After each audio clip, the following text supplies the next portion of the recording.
All right, everybody's ready to go? Just 12 hours between mommy and a margarita. Oh, you gotta be.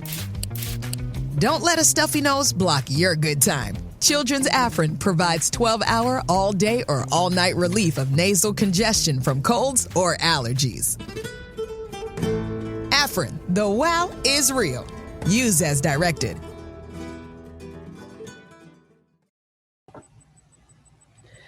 Hello, once again, welcome to the Show Up Dad podcast, a podcast for tradesmen. I'm super stoked to have on here today my very special guest and friend, a journeyman lineman who's been in the trade for over 20 years. And right now he's an inspector, and I'm just so great to have this guy on this podcast to talk about fatherhood and his takes about it. I'm going to go ahead and ask him to come on board. Will Monzingo. What's up, brother? How you doing, brother? Good. Oh, good. Man, I got nothing I can complain about, and that's the beautiful part at this point in my life. Heck yeah, bro. Well, first off, I just wanted to thank you, Will, for being on here. I just want to kick things off today by having, you give listeners an overview of your story, both personally and professionally. So just kind of give them a little bit about you, what you do, how you came to be, and stuff like that. Okay. Well, I really appreciate you getting me on here. I hope that this is of some value to somebody out there. If it reaches one person, then all this is worth it. And I definitely consider what you're doing a blessing. And God's going to continue to bless it. This is just a fantastic thing you're doing. And we tradesmen really are good at what we do and very poor at being good humans. I'm 51 years old. Grew up normal. My mom and dad, like the beginning of everything, got a divorce when I was 14. I really identified with my dad. My dad was the guy in the neighborhood that all the other kids loved. He was like every kid's best friend. He could fix anything. He could weld anything. He was a big kid. But, as you grow up, you learn that part of that is because he just never had the coping mechanism to really grow up. And part of that was, I moved out on my own when I was 15, and Dad would come and check on me, and Dad was a drinker and a womanizer. And when Mom and him got a divorce, he pretty much fell apart. So at 15, I moved out on my own, but he was around. He would stop by and ask me if I needed anything, and he'd buy me some groceries and then my choice of alcohol, usually a bottle and a case of beer. So I started early on with not a coping mechanism, but I saw it as normal. My dad always drank. And I started drinking at a young age, and I didn't see a problem with it. I didn't have a problem with it that I knew of. So things go on. I grow up. I meet my first wife in high school, and I go off to the Air Force. And I get into a trade that's basically telephone lineman. And what did we do? We hit the road running. We traveled usually 300 to 320 days a year. So I married my wife, took her to Germany, dumped her at our house, and hit the road. So what a great start for a marriage. Yeah. Shit, and at the time, I learned on the road. I cut my teeth on the road. And, it was all about, hanging out you work hard all day and you party with the boys all night, and you get up the next morning hungover and you work harder, you work off the hangover so you can drink again that night. So you live on the road a month at a time, you go home for a week, and here's this person that you've brought over here that's basically become a burden. He kind of didn't fit into my lifestyle, but we were young, we got through it.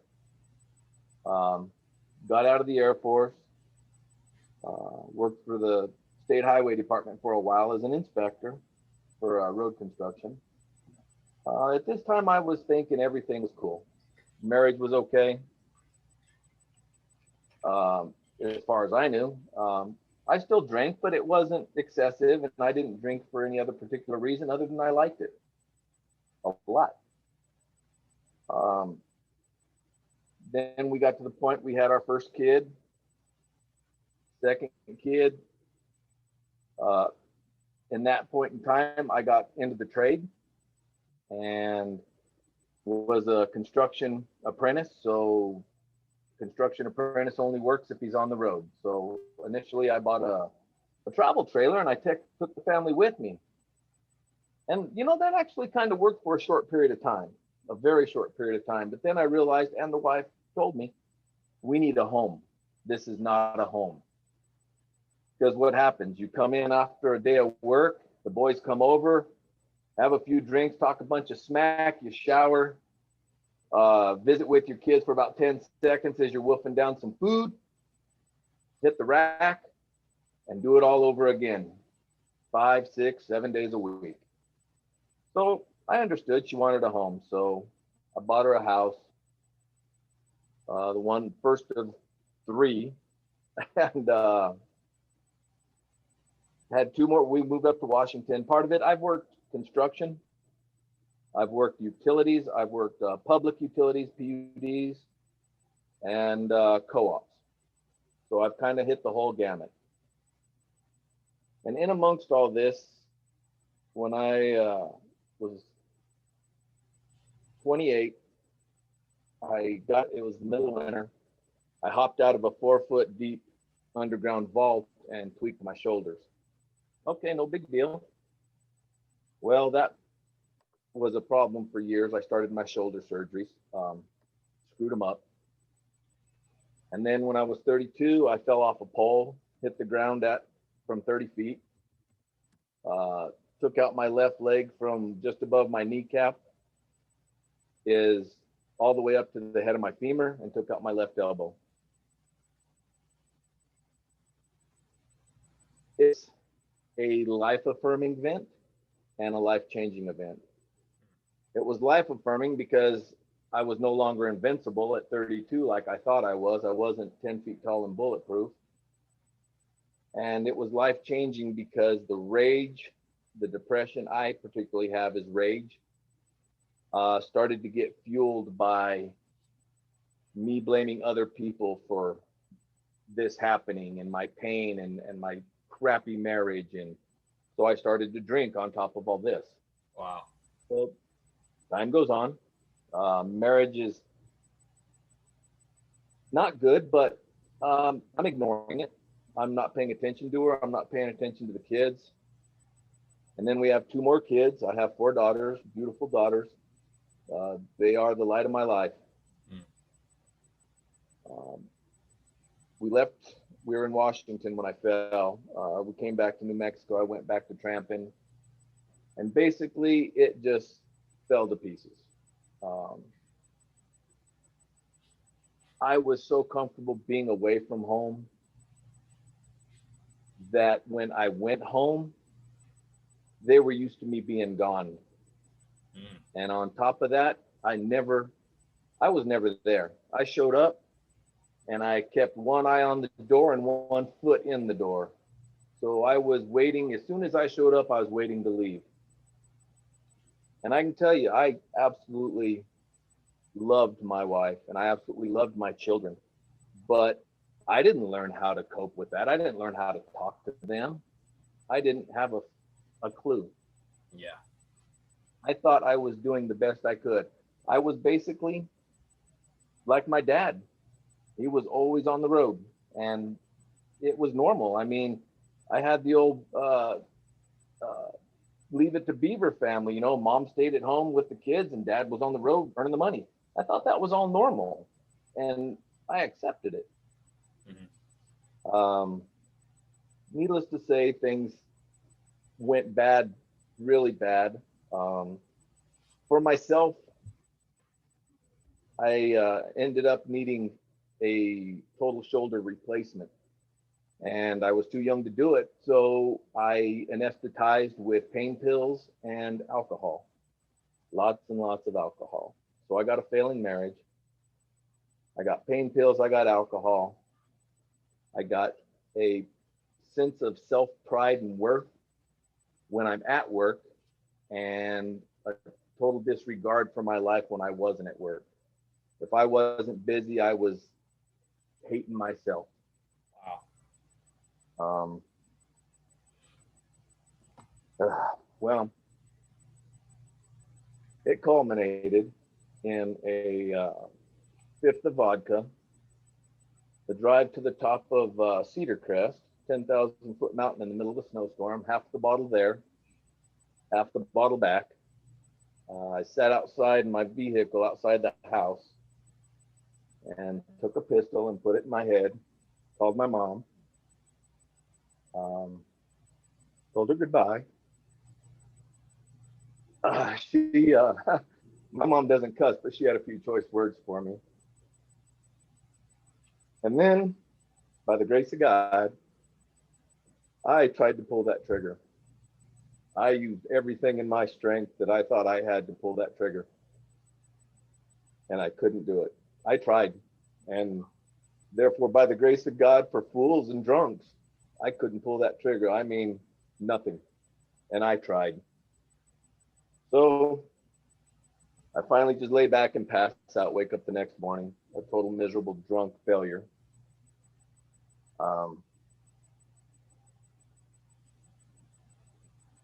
Like all things that happened, the divorce happened.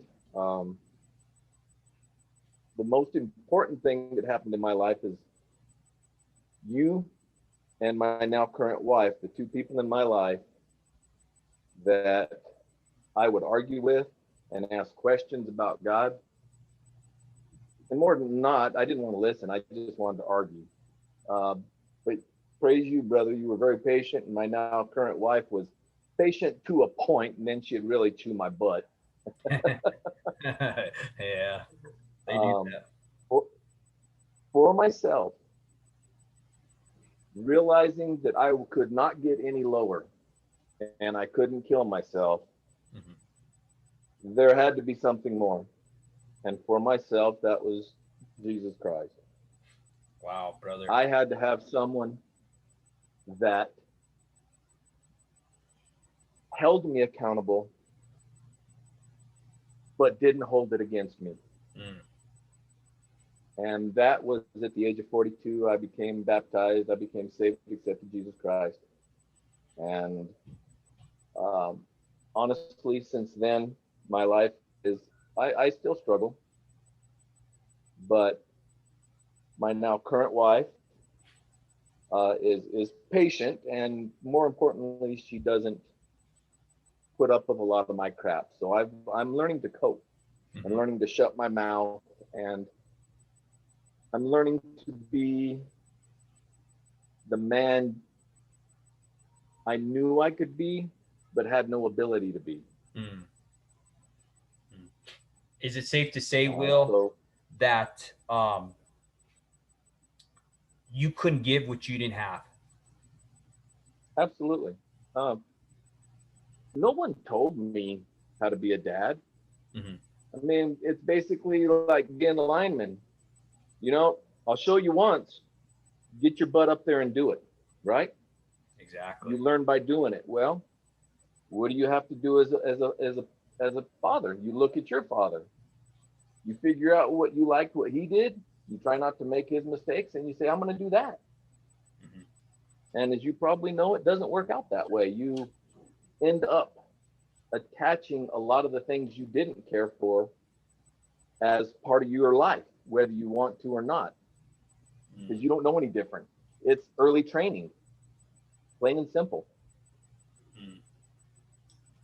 Yeah. And as fathers, I know for myself,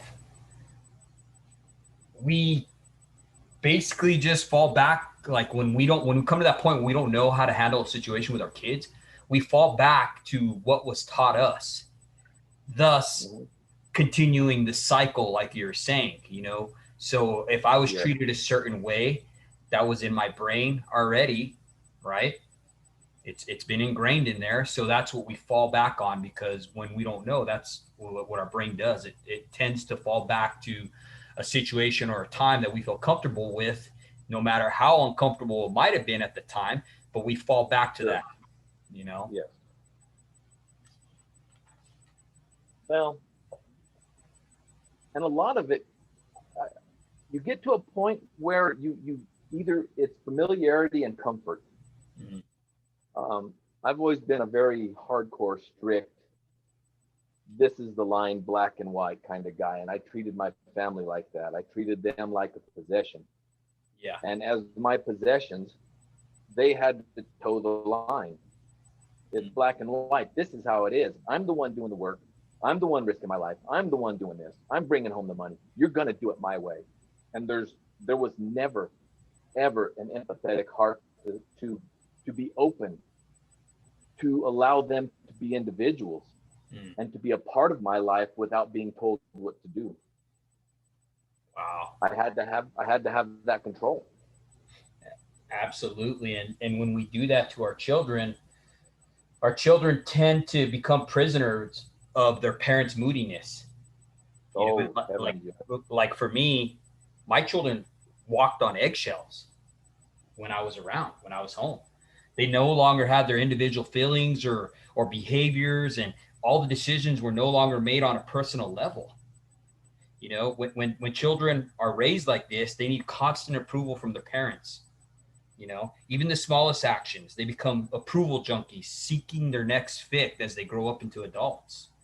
And chaos becomes a way of life for them in this toxic household. And that's what I saw in my life. You know, you become dependent on chaos. You know, I saw that in my life as well as a child, where if I didn't have chaos because I grew up in a chaotic household, you know, then I started seeing that in my home as well, to where if chaos wasn't going on, if there wasn't any kind of dissension or anything like that going on, I wasn't happy. So I would create that situation. I would create that environment, and it was unhealthy. I treated my family, like I said, like possessions, and they had two lives. They lived two lives. I lived one. Actually, I lived two. My work persona was Mr. Happy-go-lucky, nice, firm, but I could teach, and I could be with the guys and focused, dug in, loving it, loved my job. Yeah. But when I went home, instead of realizing that it wasn't my job to control them, but to enjoy them and to teach them and love them, they learned that when I walked through that door, they knew all the right things to say and to do and how to act. And that was the beginning of the destruction of my marriage. Was my wife did the same thing. They had a life that they put on hold for the 2 or 3 days I was home. And then they went back to their life. And of course, by this time, I drink on a regular basis. I mean, I consume. I'm not a drinker. I'm a consumer. Wow. And that's not a prideful thing. That's not an arrogant thing. That's just the fact of the matter. I was using it for pain. I was using it to anesthetize my feelings, to step back so I didn't get emotional and with a problem of depression, rage, you go along just fine and you try to maintain that standoffish. But all it takes is one thing, and that's the end. There's no reasoning. I went from 0 to 1,000, and I'm going to rip the heads off the world. And there was nothing you could do to reason with me, talk to me, nothing. I could not be stopped until it worked its way out. Bad. And of course, at the time, I justified it by saying, I'm right. Guess what? I'm right. I'm the leader. I'm the one doing this. I'm right. Oh, it was, you know, kudos to my ex-wife. Absolutely. She put up with more crap for 26 years. Wow. She put up with my craziness. And I was like this. There's a lot of things she brought up to me during a divorce. Lots of fun things are said. That I was like this when I was a teenager. And you talk about news to me. Yeah. I was like, where'd that come from? But then when you get a little bit of introspection, you get the Holy Spirit kicking on your heart and your head, you start to think back, and it's like, holy mackerel. I was an accident looking for a problem. And if I couldn't, just like you said, if I couldn't find that problem, I made that problem. Yeah. Chaos. Lousy father. And the funny thing is, I absolutely adored and loved them. And I still do. Yes.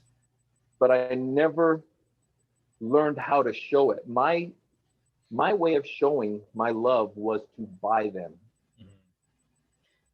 Okay, I was distant. I was unemotional, detached. So what would I do? They had the best toys, the best gifts, the best house. They had the best everything. That was my cop out. Wow. And it didn't work. It worked. I want to say it worked for a little while, but that's a lie. It never worked. Yeah. It never worked. The thing I couldn't give them was my time and me. And that's all they ever wanted. Wow. Man, I love when you said that, you were failing in that area and stuff. And I just want to just reiterate that no parent is perfect. We make mistakes. We tend to repeat those familiar patterns of feelings, no matter how hurtful they were. And we fall back to that way we were raised. With that being said, I think we need to be reminded that we need to rewire that toxic behavior. You know what I mean? That way, we're not so focused on, once you become aware of these patterns, right? Your brain starts sending signals, according to Dr. Carolyn Lee, that it brings an awareness where your brain can start rewiring itself and actually healing those hurts. Any past hurt, right, that is still painful has not been healed. So when you look back to those things that happened to you as a child in your own childhood, and they're still painful, that means that's an area that hasn't been fixed yet, that hasn't been healed yet. And we bring those into our families, and then we pass that on to our kids, and then from there we raise up these kids that are in their 20s and 30s, seeking help, because now all of a sudden they don't know what's wrong with them either. You know what I mean? It's like a river of mud, I call it. You know what I mean? It just keeps flowing. In California, when the fires go off, right? And then it burns off all that growth that's there, correct? And then when it rains, it floods, it creates this ash, creates this mud and all this thing, and there's nothing to stop it. So it just continues to flow down and flow down and flow down. And that's kind of how I reference this river of mud, because there's nothing really stopping it. You know what I mean? Once everything's been burnt off. So I think it's important that we're aware, and I'm glad that you're aware of, your situation and what you've gone through and stuff like that. One of the questions I wanted to ask you with Will is that for those that don't know how big of a problem we have with effective fathers at the head of the household, how could you shed some light on how big of a problem that this actually is, and why do you think it occurs? I can only speak from personal point of view and the men I have worked with in the military and in this trade for the last 23 years that I was a lineman, and now a year as an inspector. We don't cope. We have A-type personalities. We step up to a job. Every one of us, every lineman I've ever met has the mentality, I can make it happen, and we do. We are prideful. We are arrogant. We identify ourselves through our jobs, and we get lost in that. The men I know, other than you and 2 other individuals of the hundreds I know and have met, are divorced at least once. Wow. And unfortunately, nothing changes for all of them. Praise God, my life is changing, and it will continue to change till I die. The problem is huge. We as tradesmen need to disconnect. We need to have our work persona. That's what we do. We work in trades where we have to be that guy, Johnny on the spot. We need to make it happen. We're paid to do it. We're expected to do it. But at the end of the day, we need to step back. We need to stop being that person at work. We need to step into our roles as fathers or grandfathers or fathers to be or future fathers. We need to take ourselves out of the work and step into learning to be a man and not being afraid to be a empathetic, loving, speaking love, kind person. And I'll tell you what, it's work. I have to work at it. It does not come naturally by any stretch of the imagination. Oh no, it's not easy. Work. No, you have to do the work. You've said this many times, you have to put in the work. And turning that job off and getting away from the guys, because if we went home and spoke to our families like we speak to the guys, they would freak out. We'd melt their heads. You know as well as I do. Oh, yeah. We could have conversations all day long, working all day long. And I don't know if we said anything other than the F word, maybe 6 other words, and everything else for the next 12 hours was the F word. And we had all day conversations, all day. And we're all, as tradesmen, we're clicked into this. That's what we do. That's how we are. But that pride and arrogance that we don't show weakness at work, you don't ever show weakness to another man. That's bad juju, man. You don't tell them you don't know, you show them. But we've got to learn to turn it off and say and realize it's not about us. When we walk through that door, it's about our wives, our children, it's about our grandchildren, it's about our family. Isn't this what we say as tradesmen? I'm doing this for my family. Yep. Well, as tradesmen, we need to stop at the door and change our mind and think loving thoughts and speak life and loving thoughts over our family. Even if we don't want to, even if we've had a bad day, we can't give that bad day to our family because they don't deserve it. Nope. No, I agree with you, brother. I mean, I'm guilty of everything you just said. I mean, for those of you who know my story, everything Will's saying is 100% my story as well. You're absolutely right, Will. One of the things I always speak on loud is being a role model for our children, right? We have influence with our children. It's said that we have 13 summers really to capture the hearts of our children. Okay, that's 13 summers. That comes and goes. That goes quick. And depending upon those 13s, how much influence you've had with your children will, either add or take away from later years after the 13, you know what I mean? Going into their 17, 18 and stuff like that. So based upon what they learned from you, how much influence you had, which I think John Maxwell talks about influence. In order to have it, you have to spend that time. You know what I mean? Because influence is leadership. And I love the way you said, bro, that we have to model how to care about others to them because they don't know. You know what I mean? A father is supposed to model to his daughter how a woman should be treated when we interact with our wives. So if you're yelling at her and cussing at her and all that stuff, your daughter's picking that up. She's seeing it. She's like a sponge. You're her first interaction of how a man should treat a woman. and vice versa for your sons. Now your sons are seeing this man who they look up to, they respect, right? They're looking at you and they're seeing you treat their mother a certain way. Now that's programmed in their heads and they think they should treat women that same way. And is it safe to say that you think that that's why women and men are the way they are today? I mean, I've talked to countless other men who say, man, what's up with chicks these days? They're crazy, they're loco or whatever, you know what I mean? And it's like, dude, why do you think they're like that? There was a man in their life that caused that reaction. It's a cause and effect. What are your thoughts on that, bro? My thoughts are that, you know, in all this, I can only speak to my experiences. Yeah. And I'm not, anything I say, if it hits someone in the heart or in the head, I'm glad.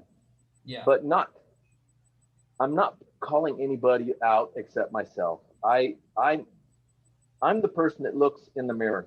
Mm-hmm. At the end of the day, that person in the mirror is accountable to God and to his family. Mm. One of the things I want to point out is this: when things start going bad for myself, guilt. And the worse they got, the more guilt I had. Mm. Unfortunately, my guilt manifested in alcohol abuse and blaming my family for being a burden. I realize now that guilt was one of the biggest things holding me back from being the man I should be, from being the father I should be. Because the worse I was and the worse they reacted to me, the more guilt I had and the more I blamed. At the end of the day, I'm responsible. Yeah. I'm the leader of my family. I am the God-given man in that relationship of marriage. I have to, and this is something I still work on daily, is I have to approach my wife.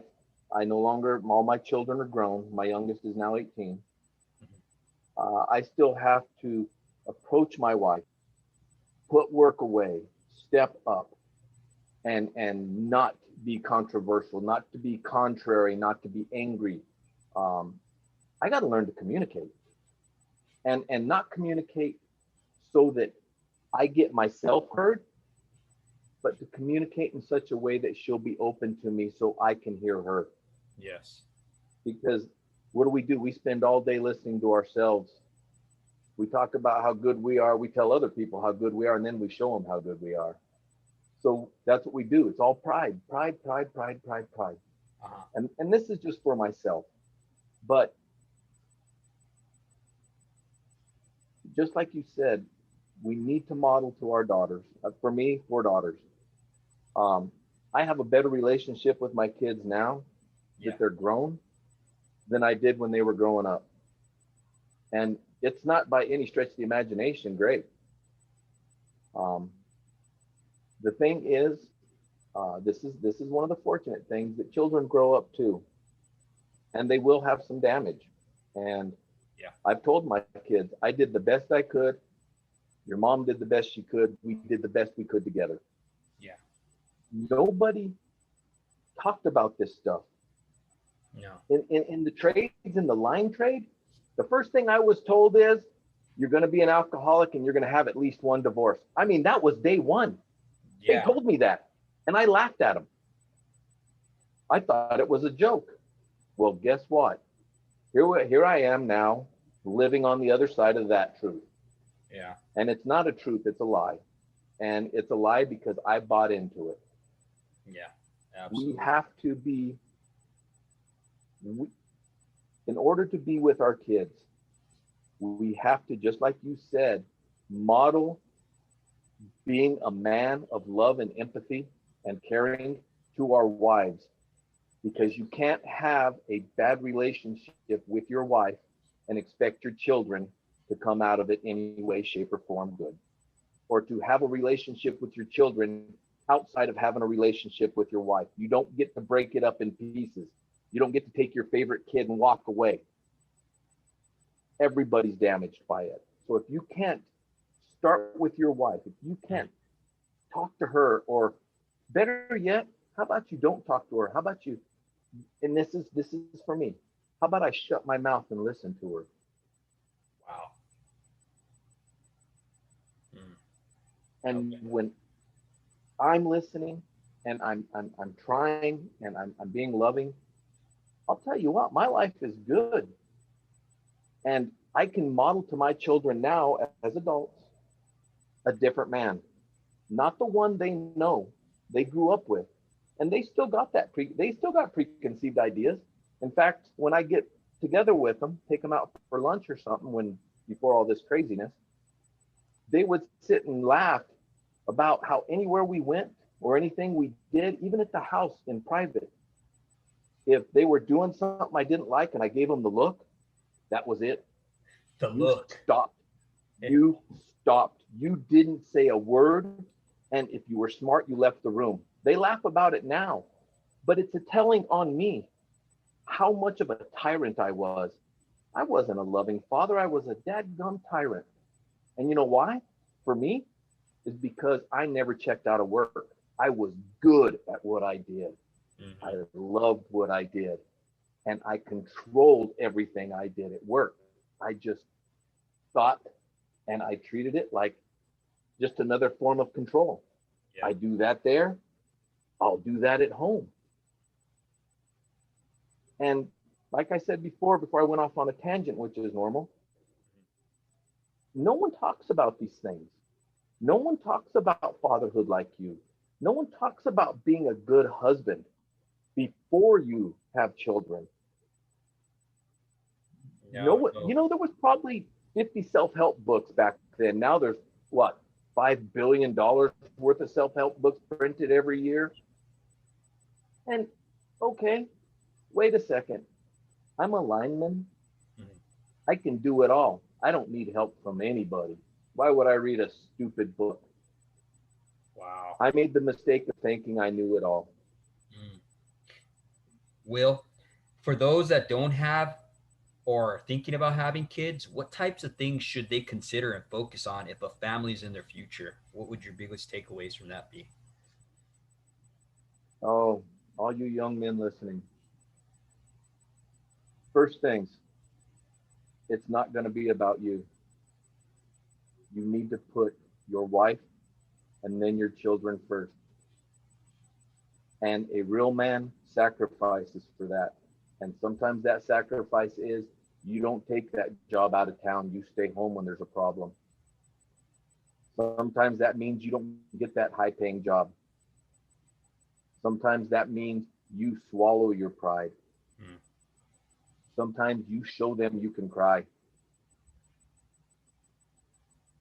That's, as young men, learn to turn your work life off. If you're a tradesman, the trades are still rough and tumble and fun and glorious, and there's nothing like the feeling of accomplishment after you've been humping poles, you've reconductored, you've done this, that, or the other thing, you've worked your butt off, and you look over your shoulder and you see what you've done. There's nothing like that sense of accomplishment and pride in workmanship, in your self-worth. Mm-hmm. But that has no place in your home. Your self-worth is modeled through your wife and your children. Wow, I like when you said that, man. That just ministered to me, brother, because you know my story. That's what I did. I brought that home. I didn't turn it off. I created that atmosphere that was just chaotic in my household to where I almost lost my family. Mm-hmm. And for all those listening out there now, I mean, just really just put your ear to listening to what Will's saying. Here's a guy who's lived it, who's been in it. He's giving great value to this podcast just by being able to come to you with truth, truth that's been lived. My father used to tell me growing up that to learn from other people's mistakes, and I'll take that with me wherever I go because it's true. Why go through someone else's stuff when you can learn from their mistakes? So when we're talking about being engaged, being committed, being responsible fathers, listen to us. We've been there. We know that. We're not perfect by any means. We're not trying to oust anybody or call anybody out. What we're trying to do is ignite that fire for father engagement. You know, Will and I have both been there to where we're putting back the pieces to our families. We're living it right now, and it's not easy. And Brother Will, I just want to ask you, what is some of the biggest mistakes fathers make that are hard to recover from? What would that be? What would you think? Well, that's really a loaded question. For myself, I'll call myself a successful failure. I like that. I succeeded in everything I ever set my mind to, except my marriage and my children, because they were the most important thing. But now I'm a success because I realize that it's never too late. I don't care what's been broken. The things that, when the divorce happened, the things I was told and thought of and called was pretty astounding. Yeah. And of course, it rode on my guilt, so I fed into it, which is, that's bad.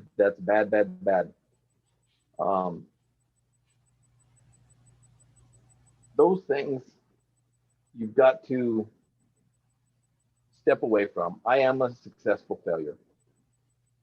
We know that our pasts predicate our knowledge of the future for us moving forward, right?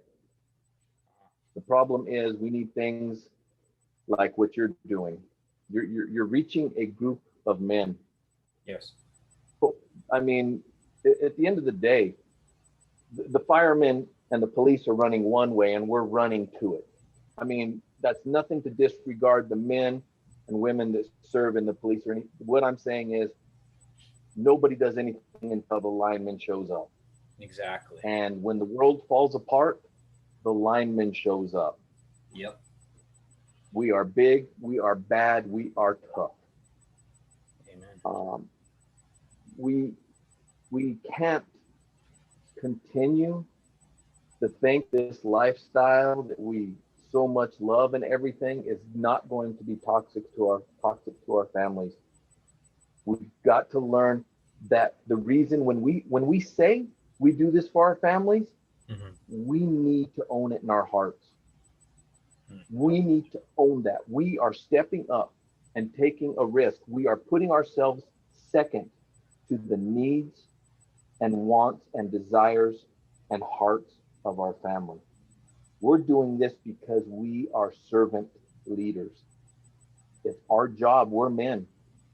This is our job. Our job is not to have the best car, the best this, the best that, the best hunt, the best. You know what? I can tell you I've had toys. And you know what? If I had the money, I never had the time. Yep. If I had the time, I never had the money. I've bought and sold more toys, really cool, awesome toys. And at the end of the day, I never played with them. But I'll tell you what, I sure bragged about them at work.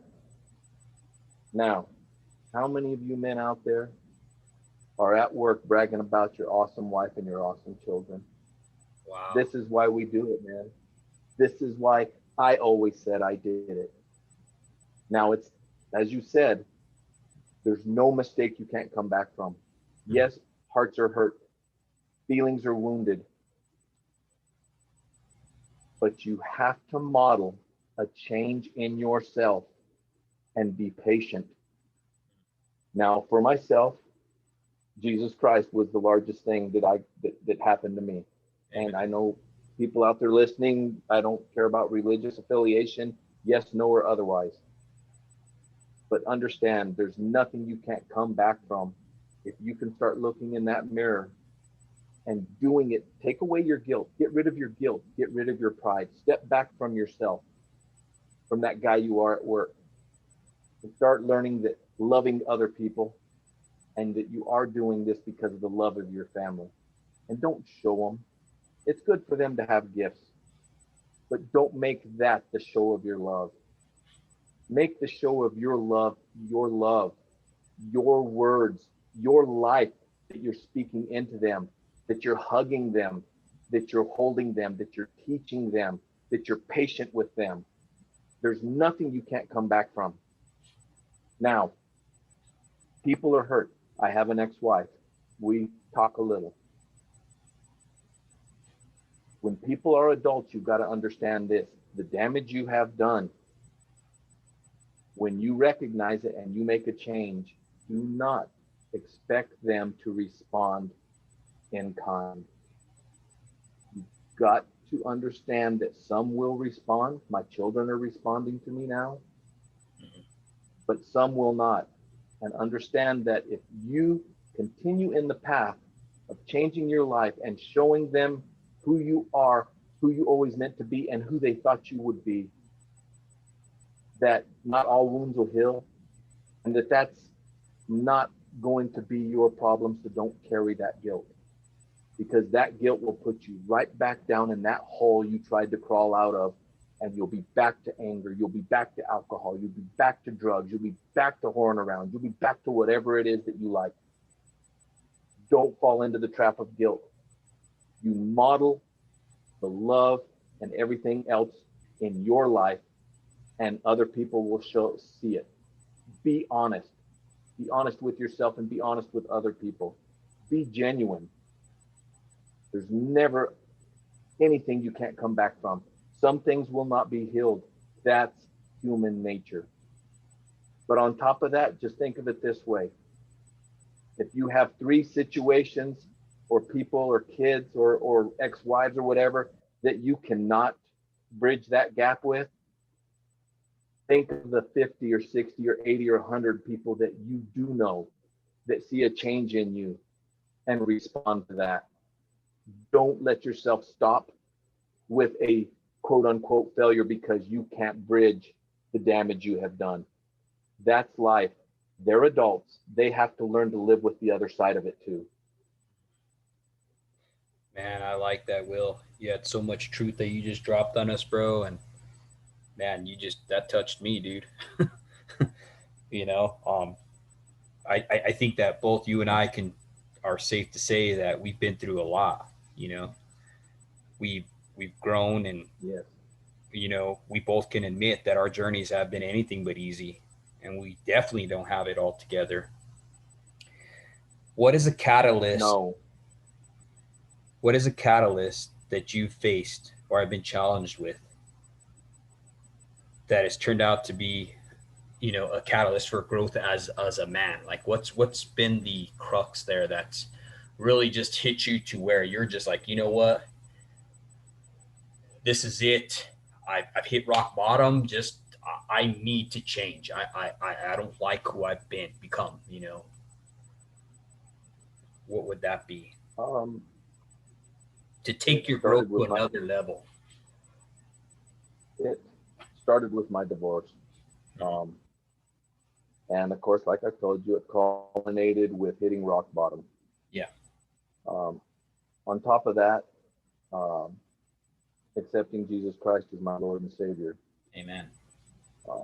That's probably for myself the largest catalyst, because I can look in the mirror now and I have a wife that holds me accountable. Mm-hmm. I have children that will speak to me and hold me accountable. The catalyst of that divorce and falling down and being saved, and at the end of the day, it's me being able to look in that mirror and know that I'm not lying to other people. And if I'm not lying to other people, I'm not lying to myself. I'm not holding on to past regrets. I'm not holding on to past pains, hurts and wants. The other thing in my life that has really been a thorn in my side per se is pain. With the shoulders and then getting busted up falling. Yeah. I'm 51 now, and I have 2 total shoulder replacements. It's awesome because when you get your shoulder replaced, the hospital does this little, you pay them $85,000 to $100,000, and they throw this little dinner for you. And I go in there after my second shoulder replacement, and I'm sitting with all these old people. I mean, the next person in there with some kind of joint replacement was like 67. And they're all looking at me like, what's this kid doing here? And then I tell them, hey, I've had 2 total shoulders. I can't. And they're like, what? What is wrong with you? Well, we won't go into that. We all know what's wrong with me. But right.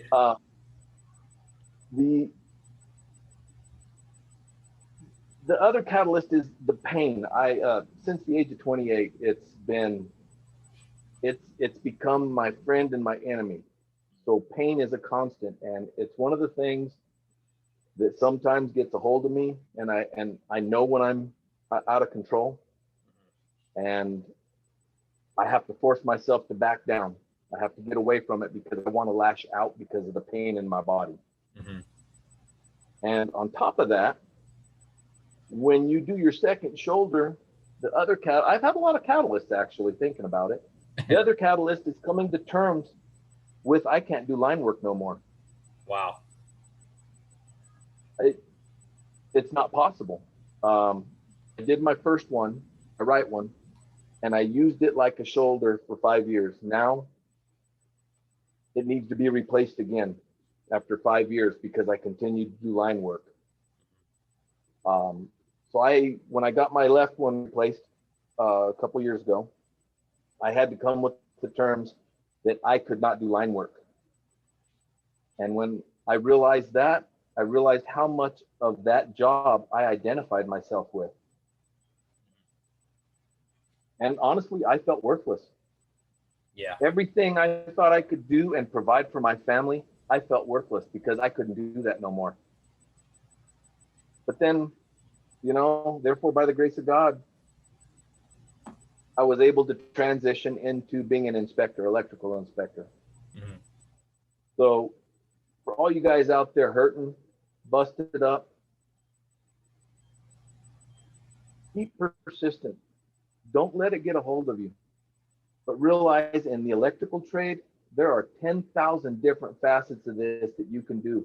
Your knowledge, your experience, it counts somewhere. It counts somewhere. So just because you can't do what you love and what you really, really enjoy, don't let that knock you down. Let that lift you up so you start looking outside the box. Because your work, your worth, your experience, your skill, it counts. And it counts a lot. And let me tell you, we're getting into the day and age where everybody wants younger foremen. I mean, everybody's going to get to the point where they've got that young foreman. They were the young foreman. Now they've got a young foreman. That's what companies want. They want young men who can say yes, and they're strong and they can do it.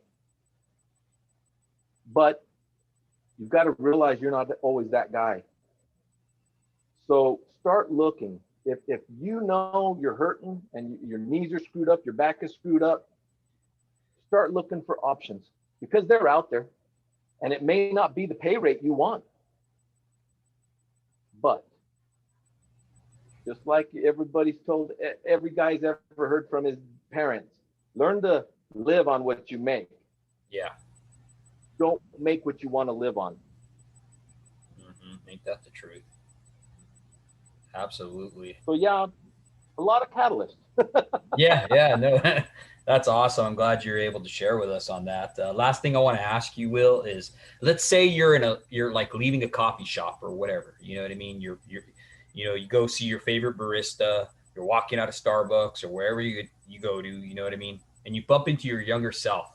10 years back, the younger you. Okay. Mm-hmm. If you bump into him, okay, and you ask him, and he asks you for some life advice, You're on your way to a super important meeting. You only have 60 seconds to make influence with this guy, right? To let him know. What advice would you give and what would you say to him?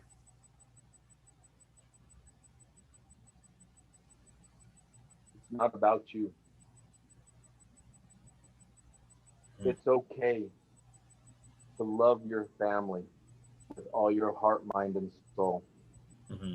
It's okay to love your God with all your heart, mind, and your soul. It's not about you. Real men are servants, and they serve because they're strong enough to do it. Be the loving servant. It's not about you. Mm-hmm. And then I'd probably slap him just out of general principle. Now get out there.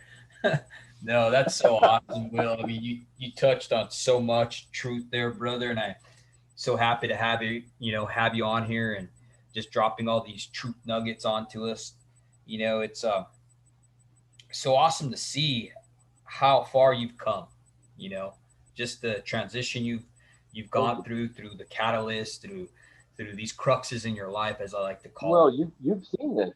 Yeah, I mean, you were there kind of at the you caught me on the downside of hitting bottom, just on the upside of hitting bottom actually. So you've been here for this journey too, brother, and you've been instrumental. I think it's crazy how many linemen could, and just tradesmen could probably just resonate with what we just talked about. I mean, just listen to you talk and tell about your story brought up feelings and memories of stuff I've done, chasing after this, thinking about, what we're going to do for our families and chasing after success. And then, we come home and we want to be celebrated. But at the end of the day, they don't even want you there, because why? Mm-hmm. Dad's, telling us he loves us, but his actions are saying otherwise. You know what I mean? So then now our kids are looking at us like, well, what's going on here? I'm confused. Dad's saying he's loving us, but yeah, he's yelling at us and he's in work mode. My wife used to call it, work mode. She'd be like, don't talk to me like an apprentice, or don't talk to me like one of the other guys you talk to at work, she'd tell me. And yes, it's just amazing how your transition, your journey just resonates with my story so much that it's, I know this podcast is just going to reach the hearts and minds of other fellow linemen and fellow tradesmen out there, and just help them just to bring awareness to them, because that's part of the thing, is just bringing awareness, not to tell you what you're doing wrong, but just to make you aware, make you aware, make you question, for yourself exactly. where you want to be and what you want to be and what you consider successful. Exactly. And to live a life of significance over that success. Absolutely. We all chased after success, the boats, the cars, everything else, yeah. The toys. And, you touched on it a little bit about how you would brag about the new toys that you didn't get to spend. That ain't that the truth. I mean, man. You're making $4,000 or $5,000 a week, sometimes on storm, $2,000-$3,000 a day, and you don't even get to really spend it. You know what I mean? Yeah. So it's crazy. You know what I mean? You're always talking. I know for me, I was always talking about the next project, the next thing I was going to do at my house. And then I'd be complaining, well, I don't even have a chance to do it. So then what did I do? I threw it on my wife, who was at the house. You got to be there for the remodel, which adds to extra stress on her. You know what I mean? Because I'm out there making a paycheck, But this is so awesome, Will. I thank you. And I understand now, because you sent me some awesome knives, Will. I'd like you to just wrap this up today and, just share where people can find you and reach you, because your knives are awesome, brother. I appreciate it. I think I have like 6 of your knives now. And they're legit. They're a working man's knife, lineman owned, lineman made, journeyman lineman made in the USA knives, bro. So just let our audience know where they can get them and reach you at.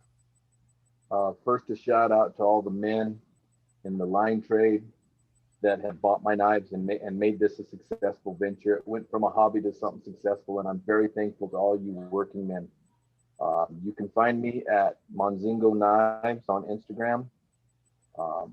And if you don't want to talk about knives, just DM me, and I'm more than willing to share. My heart's on my sleeve, and I know what you guys are doing, what you're living, how you're living. And if you'd like a knife, that's great. If you want to talk knives, that's great. If you want to just talk about anything, Monzingo Knives on Instagram. I'm always available. Thank you, brothers, for continuing to do what you do out there. Right on, Will. Well, I'll go ahead and put that on the notes, Will. And I thank you for stopping by, dude, and just blessing us with your story. And, just you're just awesome, bro. I think the world of you, dude. You're my journeyman growing up in this trade. So working with the old man, remember? But so that's really awesome, dude. I'm thank you for just coming on this podcast, brother. And I look forward to having you as a guest on here again, bro. Thank you, guys. Thank you for having me, and God bless you, brother. Continue to do what you're doing. We men need it. Thank you. Absolutely. Well, right on, guys. Thank you for joining us on this podcast. I hope it was a blessing to you. I know you guys are going to get some good information from it, and just continue to listen to us on these platforms. Keep giving us good reviews, and we'll keep bringing you. These are live. I mean, this is legit. This isn't no guy out there who's trying to tell you how to live and has never, got his hands dirty or worked for his family and been in the cold and mucky atmosphere and whatever we do as tradesmen, you know what I mean? Crawling on our knees and going into tunnels or whatever, you know what I'm saying? Up on a pole in the middle of nowhere. This is a real man's podcast. And I just thank you, and, just keep giving us these great reviews, and you guys have a blessed night.